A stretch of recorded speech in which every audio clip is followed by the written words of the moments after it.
RCR presenta Perú 2030, programa sobre la reforma del Estado, la descentralización, la modernización de la gestión pública, el desarrollo regional y local en el marco de los 17 Objetivos de Desarrollo Sostenible de la Agenda 2030. Información, entrevistas, análisis y debates. Llevamos 7 años debatiendo los problemas del país y sus posibles soluciones. Perú 2030, con la dirección y conducción de Franz Portugal.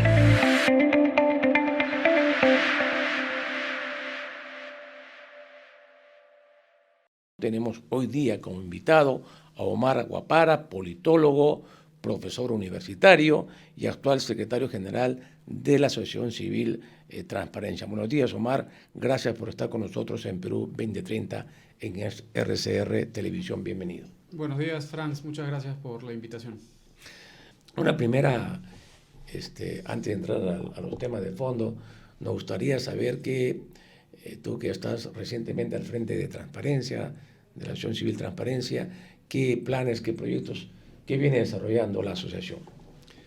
Bueno, ahí en Transparencia, desde Transparencia estamos trabajando en varios frentes con el objetivo de revertir un poco esta situación de vaciamiento, de erosión, de deterioro democrático que estamos viviendo en el Perú. Hay una primera instancia que tiene que ver con recuperar el diálogo político. Tenemos parte de un proyecto que se llama Perú Conversa, con el cual estamos trabajando en casi todas las regiones, cerca de 16, 18 regiones del Perú, estableciendo mesas de diálogo con distintos actores de la sociedad civil, sector empresarial, academia, y donde buscamos de alguna manera fomentar el diálogo, ¿no? Que ha estado un poco ausente, creo, en los últimos años en el escenario político. También hacemos mucha incidencia, estamos abogando por una reforma pequeña, un paquete mínimo de reformas del sistema político que también apunta a que tengamos unas elecciones un poco menos complicadas que las del 2021.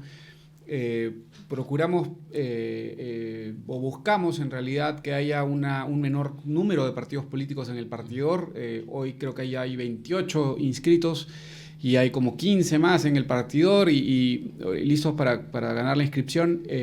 Un poco lo que queremos hacer ahí es que el efecto reductor que tenían las PASO, que bueno, ya no están, pero buscar recuperar algo del efecto reductor que tenían las primarias. Ver de alguna manera que para haber cumplido con ese requisito no se requiera de repente el número que simplemente hay un número mínimo de delegados, sino que hay un número mínimo de afiliados o que realmente muestre el músculo de un partido político que pretende gobernar el país. También estamos interesados en recuperar un poco, devolverle la cercanía al sector privado y a la ciudadanía a través del financiamiento privado. Creemos que ha habido un poco de problemas con haber tenido solamente financiamiento público, porque eso ha permitido que por un lado se excluya financiamiento privado de entes legales, de empresas, del sector corporativo en general, que también tiene un interés en el país, y al mismo tiempo ha permitido el ingreso, solo que no es permitido o legal, de las economías informales e ilegales, ¿no? Ese es otro aspecto a corregir. También nos interesa mucho pensar en una ley de idoneidad. Ya hay una ahorita en cuarto intermedio, si no me equivoco, ha sido propuesta por el congresista Alejandro Muñante.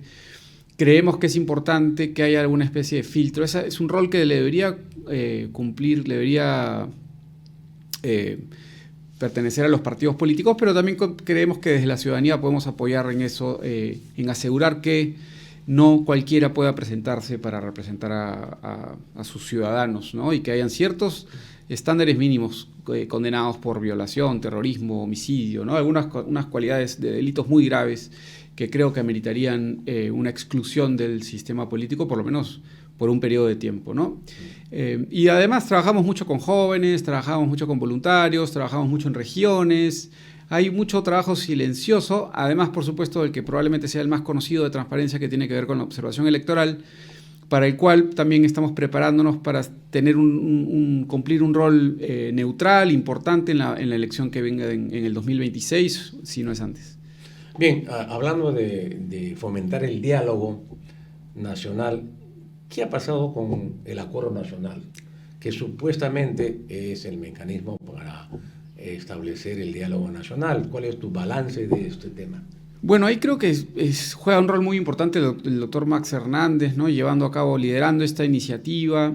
Mucho también depende de la voluntad de los actores, creo, ¿no? Como en muchos otros espacios y compromisos y acuerdos, más allá de lo que se logre en una reunión, en un acuerdo, en un pacto, en un consenso, también depende mucho de la buena disposición de los actores políticos. Y ahí me parece que lo que ha habido es una falta de voluntad.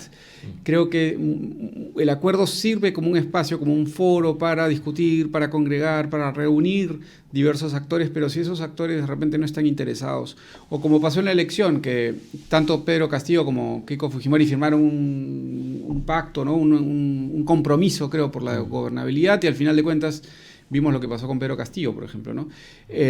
Entonces, mucho más allá de lo que las instituciones o ciertas reglas nos impongan, también es muy importante la buena disposición, la buena voluntad de los actores políticos. Muy bien. Uno de los temas que aparece como una situación crítica en el sistema democrático en el Perú es que la famosa teoría de la separación de poderes parece que ha desaparecido en el país, ya no hay balance de poderes, ¿no? La norma constitucional está de adorno, la teoría política clásica parece que ya fue, ¿no? Respecto al tema, ¿no? ¿Cómo ves tú este tema de la separación de poderes, que ya algunos dicen que no existe ya en el Perú? Sí, lo que hemos visto en los últimos años, hasta el 2021, probablemente era una clara separación, creo, y sobre todo un claro conflicto entre poderes del Estado, ¿no? Desde el 2016 en adelante habíamos vivido un torbellino de choques entre Congreso y Ejecutivo, con cierres del Congreso, con mociones de vacancia, con censuras, ¿no? Un clásico del modelo de un sistema presidencialista donde hay esta separación de poderes y en el caso peruano, un tema bastante conflictivo. Lo que ha pasado, creo, desde la caída, especialmente de Pedro Castillo, lo que estamos viendo es una predominancia, ¿no? Una hegemonía del Congreso que está muy por encima. Ahí se habla mucho de un pacto, ¿no? De un acuerdo, pero en realidad lo que estamos viendo creo que es un predominio del Congreso sobre el resto de poderes, más allá de lo que los congresistas gustan de llamar el primer poder del Estado, que es una forma un poco literal por el orden en que está en la Constitución de ubicarlo, porque en realidad no hay predominio en ninguno. La idea es que todos se controlen entre todos. Aunque en este último periodo el primer poder del Estado se ha convertido efectivamente en primer poder, porque mediante reformas constitucionales y otras reformas de orden de leyes, ¿no? que han ido poco a poco socavando el poder ejecutivo, sí, y pasando a ser un ente prácticamente subordinado en la norma y en la práctica del poder legislativo. Sí, ciertamente. Obedece también al hecho de que tenemos una presidenta débil, que no tiene bancada, que no tiene apoyo popular, que no tiene muchas de las características que encontraríamos en una presidencia o en un ejecutivo fuerte.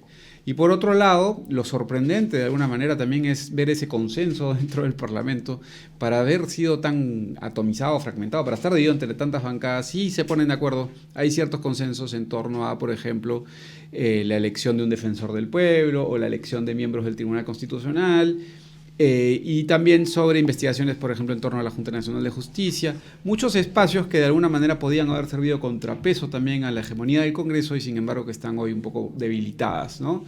Creo que la resistencia, por ponerlo de alguna manera, la oposición o lo que de alguna manera limita el poder del legislativo finalmente terminan siendo los medios de comunicación y en menor medida la sociedad civil organizada.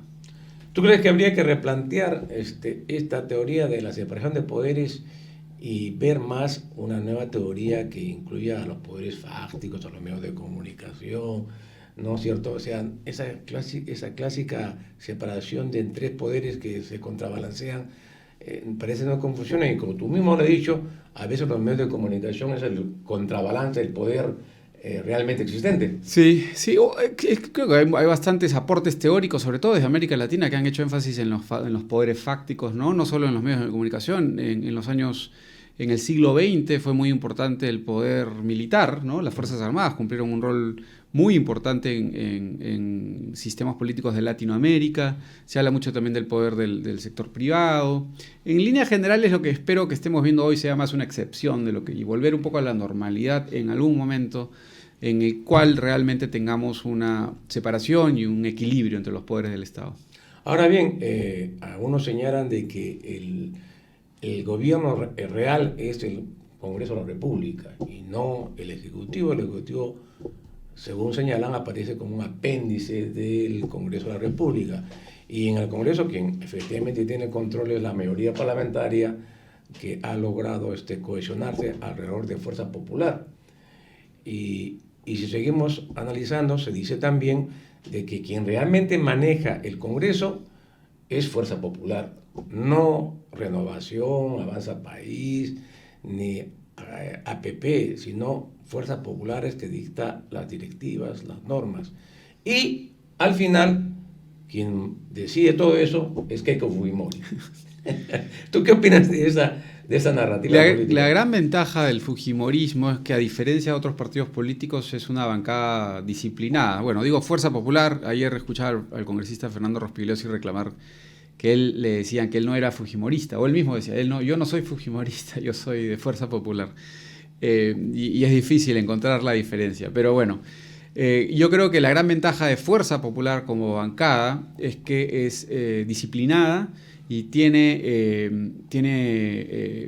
una cierta cohesión que no está presente en otras bancadas, ¿no? Y eso le permite, además de la experiencia, es un partido político que tiene un excelente equipo de asesores. Tiene gente muy calificada. Todas estas normas que hemos visto. Tiene gente calificada detrás de bambalinas. Que no tienen los otros grupos.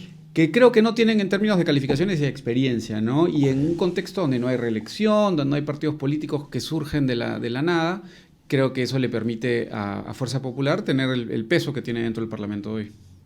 Ahora veamos, uno de los temas de la democracia en el Perú es el tema de las reformas políticas, ¿no? Se entendía que las reformas políticas que se propusieron en el tiempo de Vizcarra y de la Comisión de alto nivel para la reforma política que dirigió Fernando Tuesta, apuntaban a fortalecer el sistema democrático, ¿no? ¿Qué pasaba? Obviamente por la reforma de las reglas, ¿no? En los partidos políticos, en el sistema del país, ¿no? Y eso, en cierto modo, funcionó, o sea, se hicieron reformas, ¿no es cierto? Se aprobaron en el Congreso, inclusive a regañadientes, recuerdo, y que Vizcarra ahí le puso la pelota en la cancha al Congreso, ¿no? Que los obligó a debatir en sus términos. Eso fue lo interesante, ¿no? Tuvo la iniciativa. Pero ocurre que esas reformas, paulatinamente, han ido siendo reformadas en contra de la iniciativa que era fortalecer la democracia, fortalecer los partidos políticos y luego, a partir de eso, las instituciones del país. ¿Cuál es tu balance de esa situación? ¿No? Porque, como tú ya lo has mencionado, ¿no? Un tema de las primarias o la democracia interna de los partidos, parece que eso ya no va. Eso ya no va. Hay intentos también de revertir un poco el avance que hubo con la Junta Nacional de Justicia, que también fue materia del famoso referéndum. Hay mucho de la reforma o de las propuestas de reforma que se terminó un poco desvirtuando, me parece, con el referéndum y con la agenda un poco del propio Vizcarra. Pero yo antes que eso diría, si bien es necesario pensar en que ciertas reformas son necesarias y pueden servir para corregir un poquito la marcha en algunos aspectos, también es muy importante conocer los límites o entender los límites de todo diseño institucional, ¿no? Las instituciones o el diseño o los cambios en una norma solo van a llevar tan lejos como los actores lo permitan de nuevo. Tenemos la misma Constitución desde el año 93 y tú puedes ver, Franz, que la vacancia o las censuras o el cierre del Congreso, está todo ahí escrito desde el año 93 en adelante. Y sin embargo, muchas de esas bombitas nucleares que están presentes en nuestro texto solamente se han empezado a activar desde el año 2016 en adelante. La Constitución no cambió realmente en lo esencial. Entonces, de nuevo, más allá de las normas o de las reformas o de las propuestas, creo que sí es necesario pensar que hay que hacer algunos ajustes, pero poner todas nuestras esperanzas en que en modificando alguna ley vaya a cambiar el comportamiento, también es necesario pensar que mucho también obedece a cómo la sociedad recompone sus lazos con el sistema político, y ahí me parece que es la parte más difícil, ¿no? La parte más difícil de reconstruir, que difícilmente además va a ser reconstruida con una norma que crea que los partidos políticos van a pasar a representar efectivamente a la ciudadanía, ¿no? Ahí creo que hay un límite claro. Ahora bien, un tema central de la democracia tiene que ver obviamente con los partidos políticos, ¿no? Y los partidos políticos, como muchos especialistas lo han señalado, desde la década del 90 entraron en un proceso de crisis, ¿no? De crisis política, de crisis de representación, para ser mucho más precisos. Es decir, los partidos políticos, al parecer, ya no representan a los ciudadanos. Los ciudadanos señalan en muchas mociones, no, ustedes no me representan, ¿no? Que presta claramente, ¿no?, esta situación. Y en los informes que ha presentado el Barómetro de las Américas, y otros organismos internacionales, The Economist sacó un informe sobre la democracia, ¿no? También en el Perú. Entonces, esta situación de la crisis de los partidos políticos, ¿cómo lo ves tú? ¿Cuál es la razón que han entrado en crisis estos partidos políticos? Bueno, vienen en crisis desde hace mucho, ¿no? Creo que hay varios fenómenos que los aniquilan de alguna manera. Somos un caso paradigmático en la región y en el mundo, me parece, de caída, de rompimiento del sistema de partidos con Venezuela, precisamente en los años 90. Y no es de sorprender, ¿no? En un contexto como el de los 80s y los 90s, de hiperinflación, de violencia, de terrorismo, también de un régimen autoritario como el de Alberto Fujimori, que era antipolítico, antipartidario. Fue muy difícil pensar que los partidos políticos pudieran sobrevivir a eso, ¿no? Ya Martín Tanaka lo escribía en los años 90, sobre los espejismos de la democracia, cómo había esa ilusión quizás de que los partidos políticos se estaban representando cuando en realidad eran más unos espejismos que no estaban cumpliendo propiamente la función de representar a la ciudadanía. Y lo que estamos viendo hoy es eso, ¿no? La primera vuelta electoral del 2021 creo que lo reflejó muy bien. El pobre respaldo, el muy pequeño respaldo que encontraron los dos primeros candidatos que pasaron a la segunda vuelta, y que, de nuevo, en tiempos más recientes también obedece a crisis o a factores más contemporáneos que tienen que ver con la profunda desilusión que ha significado el retorno a la democracia para los peruanos. Estamos muy, muy por debajo del promedio latinoamericano, casi en la cola. Solo Haití creo que tiene peores números que nosotros. Y tiene que ver de nuevo con el pobre funcionamiento del sistema democrático y cómo los ciudadanos reflejan ese malestar, ¿no? Esa desilusión que han tenido con su democracia, que alcanzó picos muy importantes en los años 2000, 2010, por ahí, y luego ha caído sostenidamente. Como te decía, creo que la mitad del país hoy día considera que el país ni siquiera es democrático, ¿no? Y eso también es producto, creo, de los... Y peor aún más, Omar, lo que presenta el informe de Barómetro es que el 91% de los peruanos no creen en los partidos políticos. Sí. 91%, una cifra... Solo, es decir, que solamente el 9% no se identifica con algún partido político, sí, lo cual es catastrófico, sí, para la democracia en el Perú. Y le parece inviable, ¿no? Hay muchos autores que hablan de una democracia es impensable sin partidos políticos, sobre todo una democracia representativa, ¿no? No estamos en Atenas, donde hay una democracia directa, donde haya unas formas de participación directa de la ciudadanía. Acá funciona la democracia representativa a través de un sistema de partidos. Lo sorprendente para el Perú es que la democracia de repente ha sobrevivido tanto tiempo en ausencia de verdaderos partidos políticos. Hemos tenido en apariencia de algunos partidos políticos y algunas fuerzas que han logrado recuperar o recoger cierto voto, cierta identidad. También hemos tenido muchas identidades negativas, muchas veces hemos votado para que algo no suceda más que para que algo suceda. Y mucho de lo que estamos viendo hoy como resultado de esa distancia que hay entre ciudadanía y partidos políticos es ese estado de cosas que vemos hoy, ¿no?, en el país, tan lamentable. Omar, actualmente hay 28 partidos registrados, ¿no?, oficialmente, o sea, listos para competir en las próximas elecciones. De esos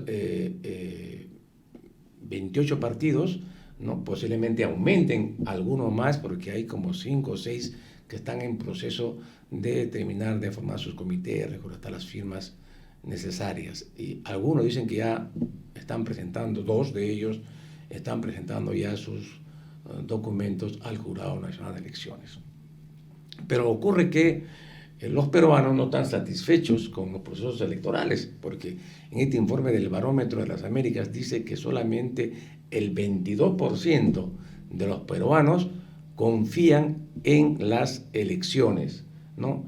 Y esta cifra ha descendido porque en el 2021 con las elecciones de Pedro Castillo, ¿no?, la cifra era de 33%, o sea, ha caído drásticamente, ¿no? ¿Cómo ves tú esta situación, ¿no?, de las elecciones? Aunque los ciudadanos estamos obligados, ¿no?, a ir a votar, el voto es obligatorio, ¿no? Bueno, las elecciones son un sistema, una parte esencial de la democracia. Creo que es uno de los elementos mínimos de una definición mínima de lo que significa ser un régimen democrático en el mundo. Es un poco lamentable que los peruanos hayamos perdido un poco la esperanza o el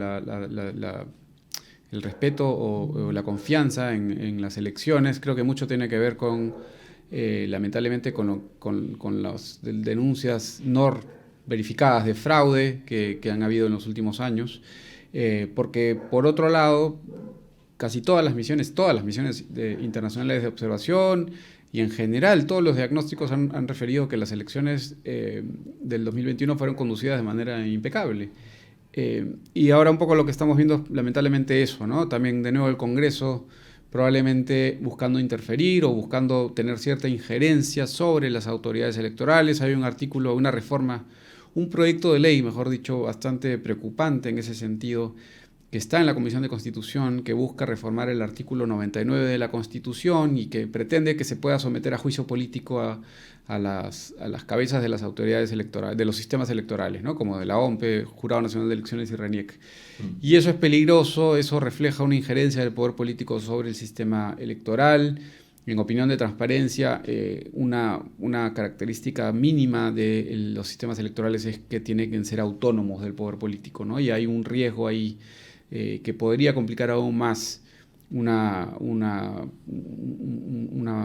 elección en el futuro. Claro, no se puede politizar, ¿no es cierto?, la forma de elección de las autoridades electorales, ¿no?, ni someterla al juicio del Congreso de la República, ¿no? Porque si una candidatura pierde las elecciones, ¿no?, sus congresistas que estarían en el Congreso, pues van a tomar venganza política contra aquellos que ellos supuestamente habrían actuado en contra de ellos para no ganar las elecciones. Exacto, ¿no? Los verdugos pueden ser los perdedores de una elección que fue determinada, que fue ejecutada, que fue supervisada por los organismos electorales, ¿no? Es siempre muy importante que haya cierta autonomía y distancia entre el poder político y el sistema electoral. Ahora bien, algunos han señalado también de que, como Fernando Tuesta, Tanaka y otros, de que la crisis de los partidos empezó en la década del 90, más o menos a mitad de los años 90, ¿no? Yo creo que más bien empezó mucho más antes, ¿no? Y empezó luego del gobierno de Velasco Alvarado. ¿Por qué? Porque el gobierno de Velasco Alvarado prácticamente, ¿no?, realizó una serie de acciones que pusieron en obsolescencia, ¿no?, los programas de los partidos políticos. O sea, Velasco ejecutó muchos de los planteamientos que estaban en los programas políticos, en las banderas de lucha de los partidos políticos, desde el APRA hasta la izquierda. Entonces, se quedaron sin plataforma los partidos, ¿no es cierto? Y eso fue el origen, desde mi punto de vista, uno de los orígenes de la crisis de los partidos políticos. ¿Qué opinas? Sí, sí, ciertamente. No solo eso, ejecuta la reforma agraria que estaba en la agenda del propio Belaunde, estaba en la agenda ciertamente de el APRA. Y además hay que recordar también que es como si tuvieses jugadores que durante 12 años no pueden practicar su deporte, ¿no? En 12 años de dictadura, en 12 años entre el 68 y el 80, no hay comicios, no hay elecciones. No se ejercitan los músculos de los partidos, no tienen contacto con sus bases, con sus representantes. Y además son sustituidos por este organismo que era el Sinamos, ¿no? Que Sinamos sí tenía una presencia en todo el nivel nacional, que de alguna manera reemplazó el rol que cumplían de intermediario la ciudadanía, ¿no? con los partidos políticos. Sinamos, desde una perspectiva más corporativista, era el lazo que unía al gobierno de Velasco y de Morales Bermúdez después con la ciudadanía. Entonces esos 12 años también fueron un golpe muy fuerte.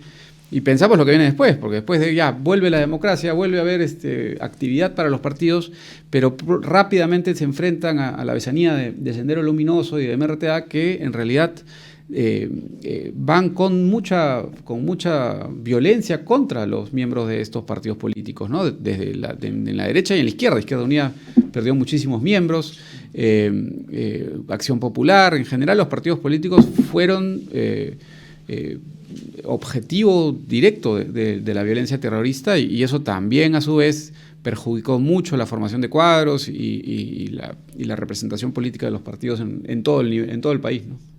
Ahora bien, otros temas que son importantes también señalar respecto al tema de los partidos políticos es que el tejido social peruano ha cambiado totalmente, ¿no? A partir sobre todo de la década del 70 para adelante. O sea, hay un nuevo tejido social que los partidos han sido incapaces de entender y de reconocer.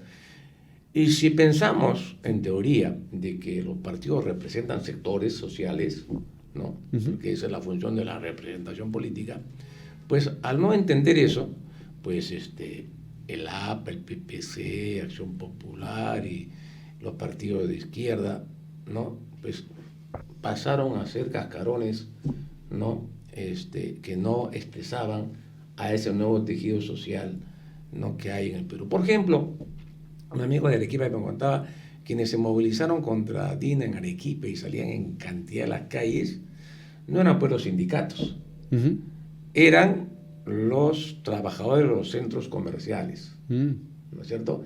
Esos eran los que salían a movilizarse y llenaban las calles, ¿no? Una prueba de que ha cambiado sí. ¿no? Entonces, ¿tú no crees que esa incomprensión de parte de los partidos, ¿no? Ha ocasionado justamente su crisis de representación?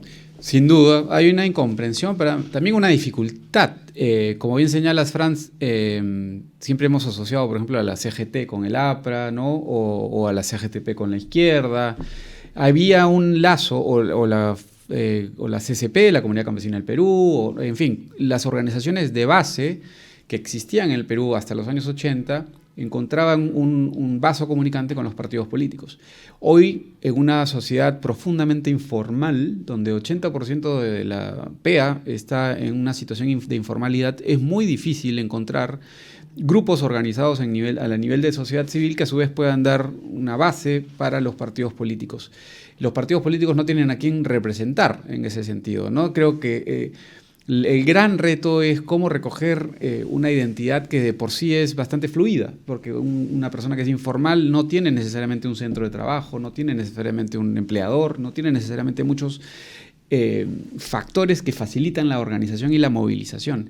Y eso también es otro de los dramas centrales de la representación en el Perú, ¿no? La ausencia de organizaciones de base que puedan servir de semilla, de base para la representación política por parte de los partidos políticos en ese nivel.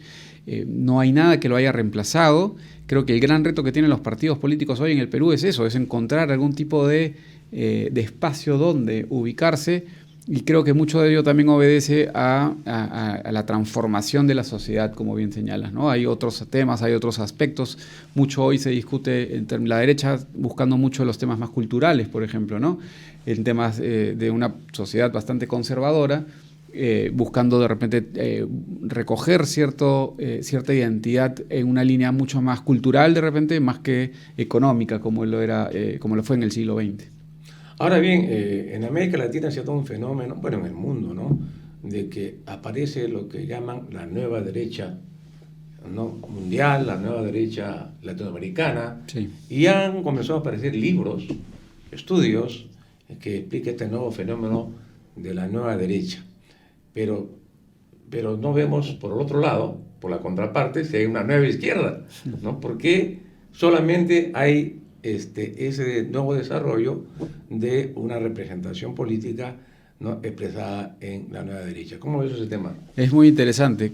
Creo que funciona como olas un poco, ¿no? Durante unos años la izquierda fue muy popular en América Latina. Se hablaba de la ola rosada, ¿no?, en América Latina, de todo, muy variada, por supuesto, con líderes como Hugo Chávez y Lula, pero también como Michelle Bachelet o Tabaré Vázquez en Uruguay. La ola rosada que decían. La ola rosada, exactamente.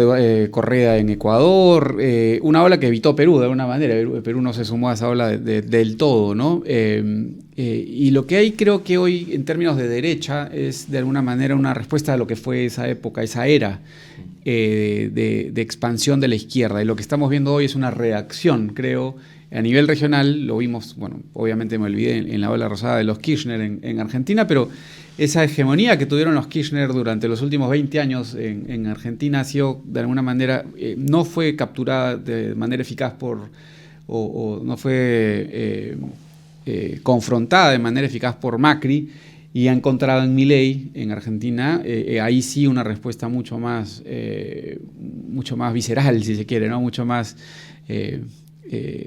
contundente.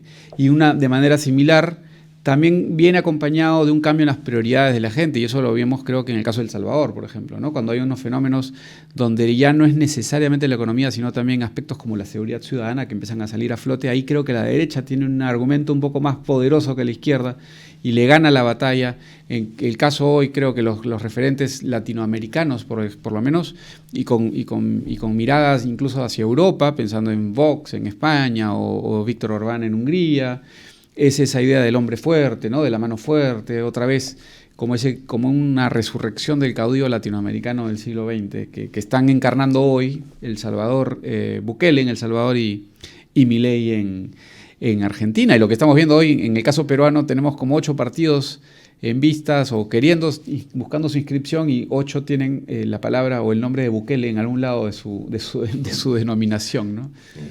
Ahora, ¿cómo ves tú esa nueva derecha en el Perú? ¿Hay una nueva derecha en el Perú, tal como se postula en Europa, ¿no? ¿O tú crees que más bien la nueva derecha es un poco precaria, silvestre? ¿O cómo ves tú? ¿Cuál es tu enfoque? A mí me parece que esa derecha, ese espacio un poco ya lo tiene ocupado el fujimorismo, de alguna manera, ¿no? El legado del fujimorismo, esa herencia que tenemos, que nos acompaña desde los años 90 en adelante, es un espacio que ha logrado de alguna manera capturar con mayor éxito y menor éxito a lo largo con el paso del tiempo, ¿no? Recordemos, en un momento Fujimorismo tuvo 73 congresistas en el Congreso, era hegemónico casi ahí, y luego, por todos sus errores en parte, pasó a tener mucho menos, pero ahí está muy, muy atento y bastante listo, preparado, me parece, para ocupar esa posición.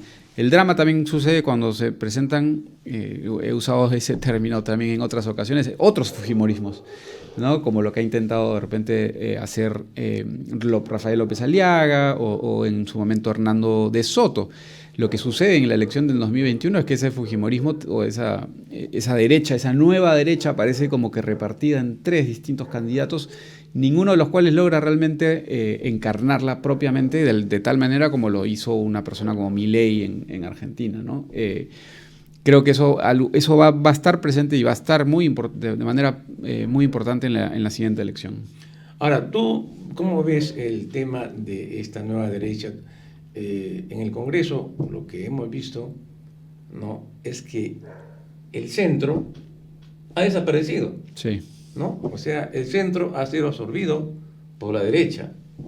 ¿no? Y si hablamos de la izquierda, también ha desaparecido desde mi punto de vista, también ha sido absorbida, ¿no? Por el hecho, porque votan juntos, toman acuerdos juntos, tienen las mismas posiciones, casi no hay diferencia, digamos, casi política, ¿no? Solo el membrete sería lo único que lo diferencia. Entonces, ¿qué ha pasado con ese tema? ¿Cómo lo ves? El centro está huérfano de representación, ¿no? Es también un fenómeno común, creo, en otras partes del mundo. Hay varios fenómenos ahí dándose la mano, un poco el rol de las redes sociales, ¿no? Que creo que enfatizan mucho o dan una centralidad a un discurso más extremista.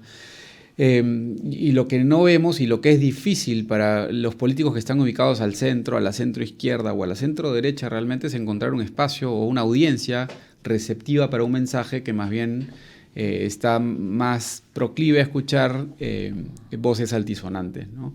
Pero es muy importante, yo creo que existe, y lo vemos de alguna manera en muchas encuestas, yo creo que hay una ansia de representación, sin duda hay una polarización reciente, pero no es como que esté la mitad del país a la izquierda y la mitad del país a la derecha, ¿no? Yo creo que lo que hay es una gran mayoría silenciosa que no encuentra canales o vehículos de representación o algo que realmente donde pueda identificarse políticamente.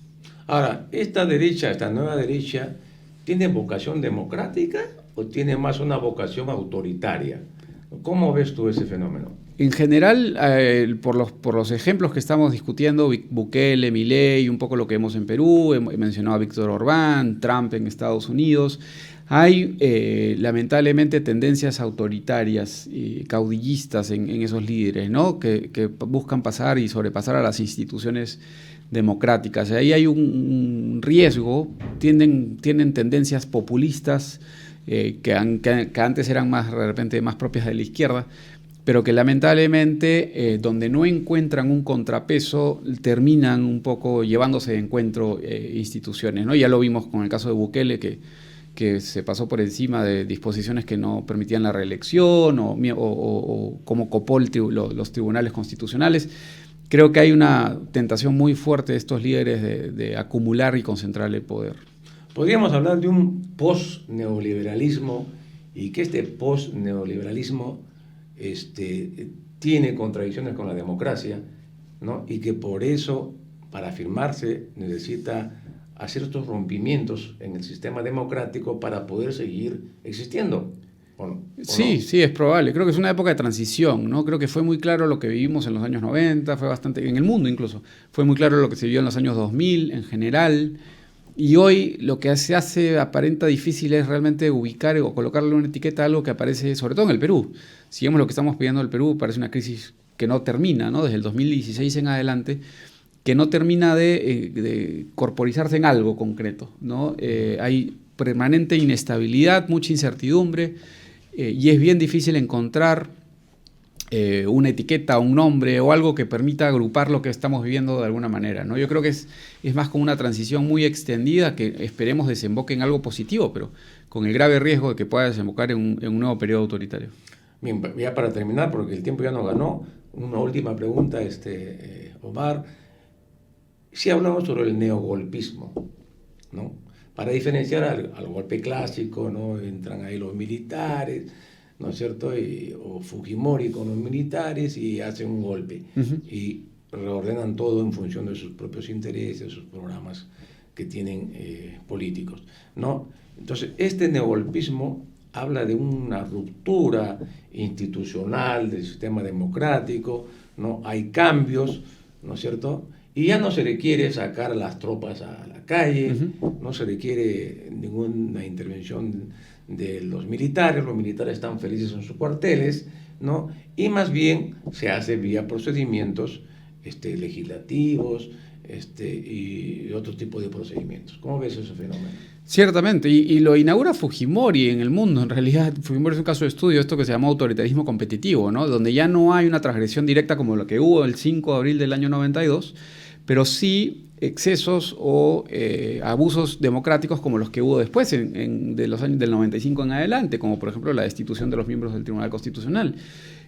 O la vacancia de PPK o la vacancia o lo que vino después, ¿no? Lo que ha venido ahora de Vizcarra, que tiene que ver mucho más ya con llevar la ley hasta estirar lo que es un comportamiento democrático hasta un extremo que ya pierde estos modales democráticos, ¿no? Y esa es un poco la tendencia hoy. Ya no es necesario tener un tanque en las calles, se puede también menoscabar la democracia desde adentro, ¿no? Socavar la democracia usando las propias herramientas de la democracia. Muy bien, Omar, te agradezco mucho, ha sido muy interesante y ilustrativa la conversación que hemos tenido contigo, te agradezco mucho tu presencia y nos despedimos pues, Omar, y con ustedes amigos, nos vemos el próximo sábado a las 10 de la mañana en Perú 2030 para seguir conversando sobre estos temas tan importantes para el país. Muy buenos días y buen fin de semana. Un gusto, Franz.